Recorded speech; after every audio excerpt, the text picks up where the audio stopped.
Will you ever let someone back in your life after they tried to shamelessly break up your marriage? Personally, I never thought I would, but that is exactly what happened. For some background, let me tell you that my mother-in-law, Anne, never liked me. It wasn't because of me particularly. She was just extra possessive of her son, my husband, Dominic.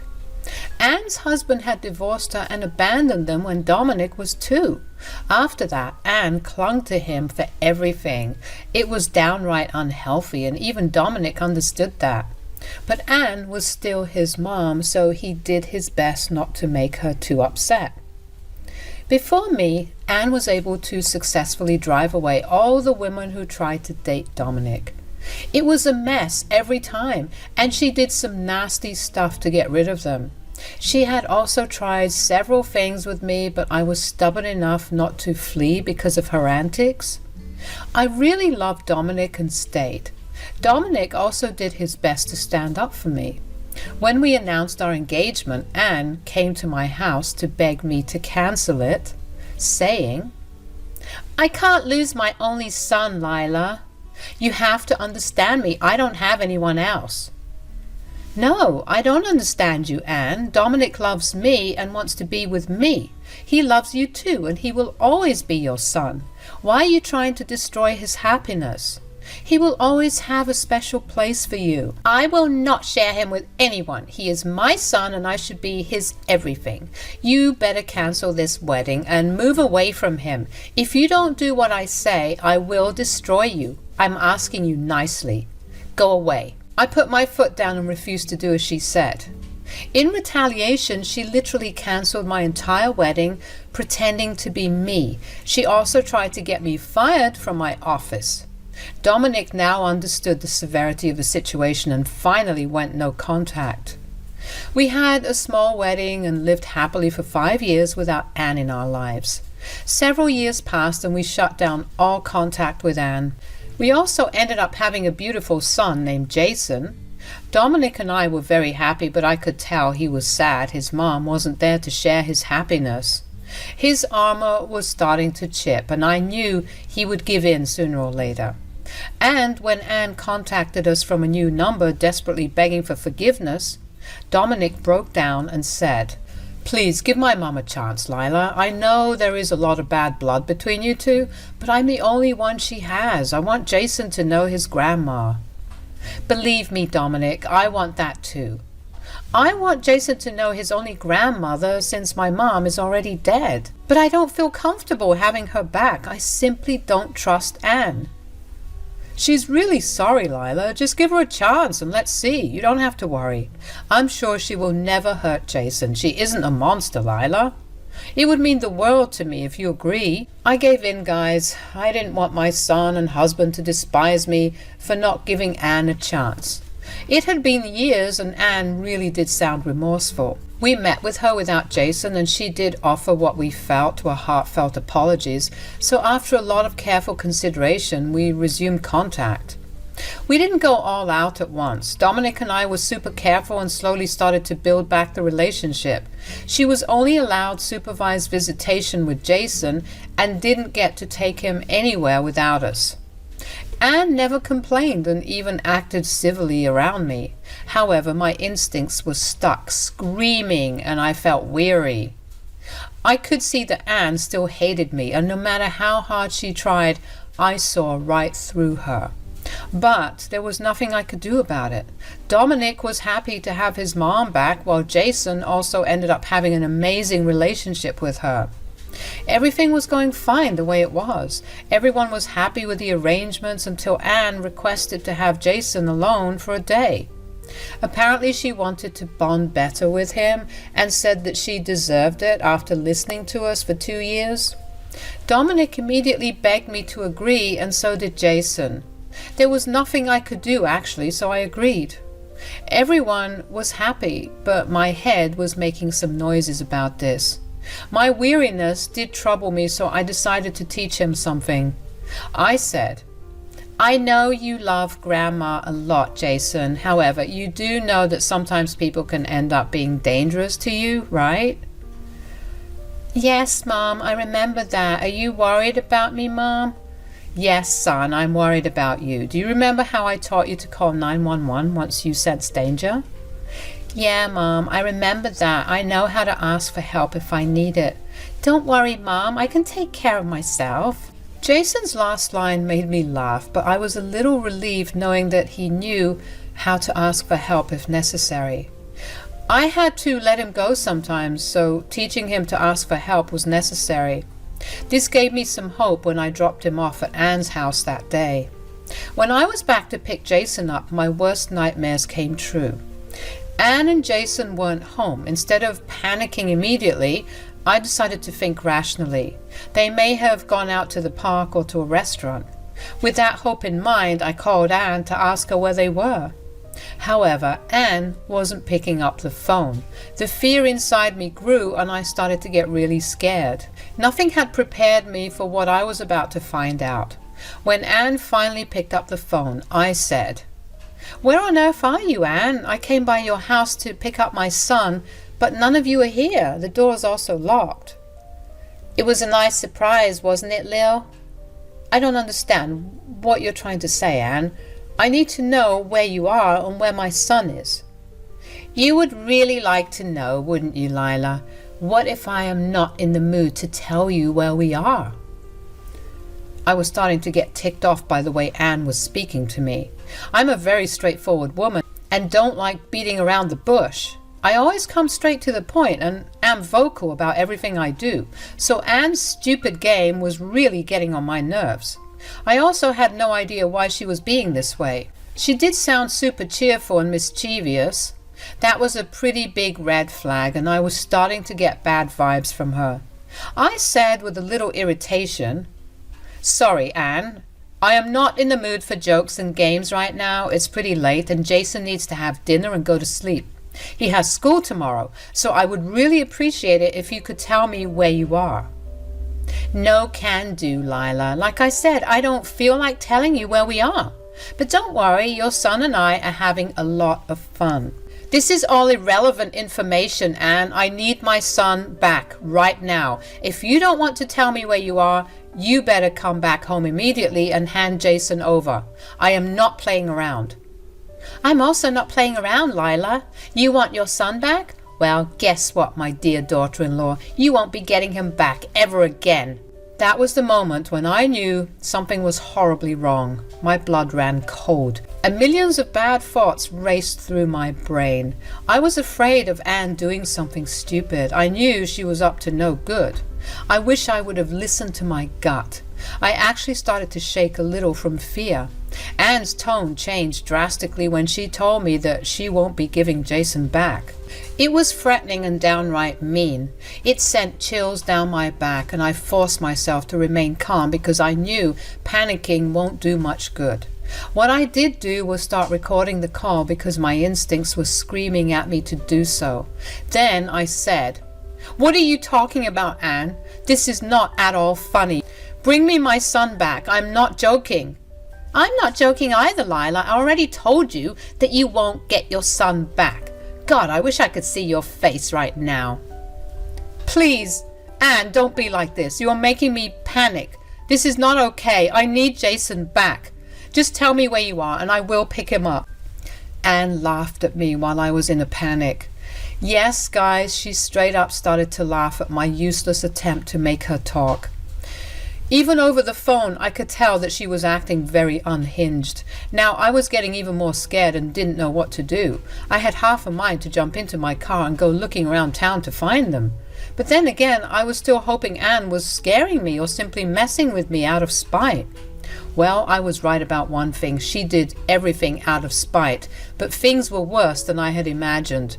My doubts were confirmed when Anne said through her laughter, "Oh, are you scared, my little daughter-in-law? Do you feel sad that you can't see your son because of me? How does it feel to have someone take your son away from you?" "Why are you saying these things, Anne? What does this even mean? I'm scared out of my mind, Anne. You can't do this. Please, just give me back my son." "This is how I felt when you took my son away from me. It doesn't feel so good when you are the victim, does it now, Lila?" "What?"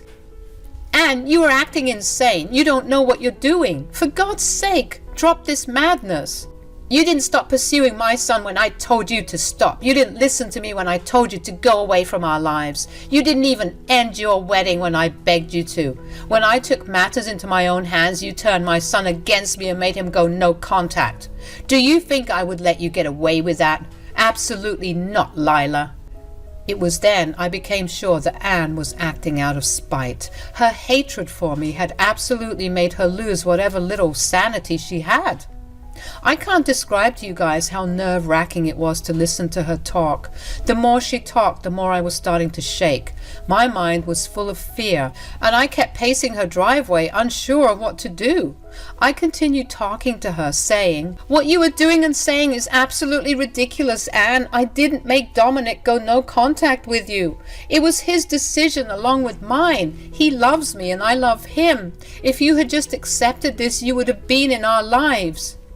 "Oh, stop that nonsense, Lila. My son has no use for you. We were happy even before you made your disrupting appearance in our lives. My son had started to divide his attention and love. I wasn't going to sit by and watch it happen." "You are truly delusional, Anne. You can't expect your son to stay single forever. This was bound to happen someday. We are happy, Anne. You should understand that." "Well, I don't care, Lila. I'm unhappy. I needed to do something about it. I asked you nicely many times to go away from our lives, but you ended up taking away my son too. I had to do something. I needed to do something, and I finally did it. I stole your son from you, just like you stole my son from me." I couldn't believe what I was hearing. My mother-in-law was so unhinged that she kept her anger within her for 10 years. She was waiting for us to let her back in so that she could teach me a lesson. She was truly insane, and the thought of her harming my son brought tears to my eyes. With the phone shaking in my hand, I put her on loudspeaker while I furiously typed a message to my husband detailing everything. Meanwhile, I was also trying to stay connected to Anne, hoping that I would be able to get some clue about where she was. I carefully said, "Listen to me, Anne. You need to cut this out. I know you are mad at me and all, but leave my son out of this." "Oh, please, I will do whatever I want. You took my son, so it's only fair that I take yours." "This is wrong, Anne. Think about Dominic. You love your son, and what you're doing is going to make him hate you."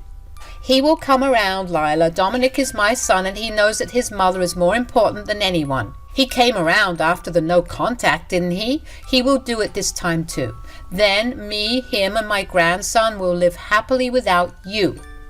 "You are wrong about that, Anne. Dominic will never forgive you for this. In fact, he is currently out of his office trying to look for you." "It won't do him any good. He will never find me and Jason. I will tell him our location when Dominic finally realizes that he made a mistake marrying you." "I've had enough of your nonsense, Anne. Tell me your location, or I promise you I will call the cops on you. I will hunt you down." Anne laughed at me again. This laughter was just downright chilling to my ears. It was clear to me that she had carefully planned this and wasn't going to get caught so easily. Still, I thought that maybe she would change her mind once I threatened her with the cops. However, she didn't show any sign of fear at all. She was happily laughing at me and said, "Good luck with calling the cops, Lila. Believe me, it'll do you no good." "What? What do you mean?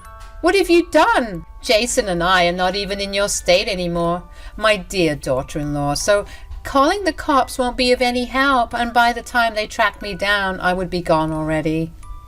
"What is wrong with you, Anne? You are a psychotic woman who needs to be locked up." "That will never happen, Lila. It is only a matter of time before Dominic gives in and returns to me. Jason loves me too, so I am sure we will be able to convince him to live happily without us. You took one person from me, I will take two from you." I was in the middle of having a panic attack, thinking about the worst. Dominic was already down at the police station to file a report while I was standing in Anne's driveway, and kept talking to her to find out more. But the moment she said that she took my son out of state, my heart shattered and a coldness washed over me. I was scared for my son and desperately prayed to God that Jason remembered what I taught him. Just when I was about to break down, there was a loud banging sound on the phone. I could hear my mother-in-law saying to someone, "What is going on, Jason? Why have you locked yourself in the bathroom?" "I know you tried to kidnap me and that you want to take me away from my mom. You lied to me, saying that my parents wanted to surprise me. I heard you talk over the phone and tell Mom that you won't take me back to them." "Don't be such a child, Jason. We are having fun here, right? Your dad will be here soon. I'm sure of it. Then the three of us will have a good life here. We don't need your mother anymore." Anne was trying to coerce my son into coming out of the bathroom. I was a little relieved to hear his voice and know that he was physically okay. My son is a brave boy, and he picked up on the fact that Anne had lied to him to take him away. It made me so mad to hear the details of Anne's plan. I wanted to go and strangle the life out of her. Anne was distracted in her attempts to get Jason to cooperate, but I took this chance to yell over the phone and talk to Jason, hoping that he would hear me. "My baby boy, Jason, Mom is here. I promise you and your dad will get you out of this, Jason. Be brave for me, please." "There is no use trying to make false promises to your son, Lila. You and I both know that he will stay with me from now on. There is no way you will ever find us." "Don't worry, Mom. I'm okay. I called the police on the hotel landline like you had taught me.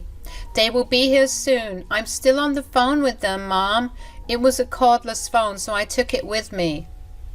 The moment Jason said those words, I felt a world of relief. The shaking in my legs slowly started to go away, and a deep sense of pride also resided in my heart. My son hadn't forgotten the little lessons that I had taught him. Despite loving his grandmother, he was able to recognize exactly when she was being a danger to him. My boy is clever and brave. Hearing the fact that he had not only called the cops, but also locked himself so that Anne wouldn't harm him was super clever. He remembered all my teachings and used his own presence of mind to make sure he was safe from Anne as much as he could. I continued to talk to Jason, trying to give him some encouragement, while Anne absolutely went crazy at him. "What did you do, you little devil? You called the cops on me, Jason? I'm your grandmother." "Do you think I didn't teach my son anything, Anne? He knows exactly what to do when someone becomes an unsafe person. He is not stupid, unlike you, Anne. Your game is up." "I can still take him away, Lila. He's still with me, and you don't even know where you are." "Jason, there is no use trying to call the cops. I will take you and leave again." "You won't be able to do that, Grandma. The 911 lady is saying that the cops are already at the hotel, and you can't get me out before they come. I won't come out. Mom, we're in Colorado. Come and get me, Mom." It blew my mind to hear that Anne had literally taken my son 2 states over. Yes, she made sure that we wouldn't be able to reach him in a short time. I wouldn't have known their location if Jason hadn't revealed this little information. My boy did everything possible to make sure he could be rescued. I was fuming at Anne's audacity while she continued to make displeased sounds at Jason and said, "It was a mistake bringing you, Jason. You are a wicked child, just like your mother. I should have gone after my son after all." "That wouldn't have worked either, Anne. Your son would not have supported your insane behavior. In fact, he is reporting you to the cops just as we speak." No, he wouldn't do that to me. Dominic wouldn't do that to his own mother." "Why don't you ask him then? I'm already at the police station. You can ask your son if he supports you." That's right, guys. While talking to them, Dominic had driven over from the police station, which was just a few blocks away from Anne's house. He had already reached the place and looked very angry and worried. I had been texting him throughout this time, so he knew how Jason had protected himself. Our goal now was to keep Anne distracted till the cops barged into her hotel room. I immediately handed Dominic the phone since he was ready to burst with anger. He roared at Anne and said, "Mom, what have you done? How dare you kidnap my son and think I would support you? How could you do this?" Why are you so angry with me, Dominic? I only wanted my son back. I wanted you back, so I did this. I didn't hurt Jason. I just wanted to teach your wicked wife a lesson. Don't you dare insult my wife and try to justify your actions, Mom. You are the wicked one here and no one else. After what you did today, I regret ever getting back in contact with you. What? How could you say that to me, Dominic? I'm your mother. I should come before anyone else in your life. Your wife has poisoned you against me. That's it, Mom. You need to stop talking. I don't want to hear another word from you. The fact that you won't even take responsibility for your actions says everything I need to know. I have already filed a police report and will be pressing charges against you. And I will make sure you go to jail. What? You want me to go to jail? Absolutely, Mom. You are going to pay for what you tried to do. You are never getting forgiven. We will be filing a restraining order and don't even think about coming back in our lives again. You are dead to me. Dominic was super angry and literally poured his heart out. He was willing to put his mom in jail now that he knew how horrible she could be. I was proud of my husband for standing up to his mom and making her face some serious but well-deserved consequences. Anne, however, was devastated and kept crying about how unfair it was. She went on for like a minute before the cops barged into the hotel room. When the cops came, Anne soon turned to begging us to save her. She cried and screamed about how she made a mistake and would never do this again. She was desperate, but no one listened to her. Dominic and I literally cried into each other as we heard the cops arrest Anne and rescue our son. Our nightmare was finally over. After the cops arrested Anne, they took Jason down to the police station to keep him safe until Dominic and I reached him. We immediately booked a flight and went to get our precious son back. Jason cried a lot when he was back in our arms. We cried with him too. We promised never to let him get out of our sight again. And we also awarded him heavily for being such a clever boy. We went back home when the cops told us that they didn't need us in Colorado anymore. Anne was still in jail when we left Colorado. She had spent most of her money on the hotel and flight, so she couldn't pay her bail.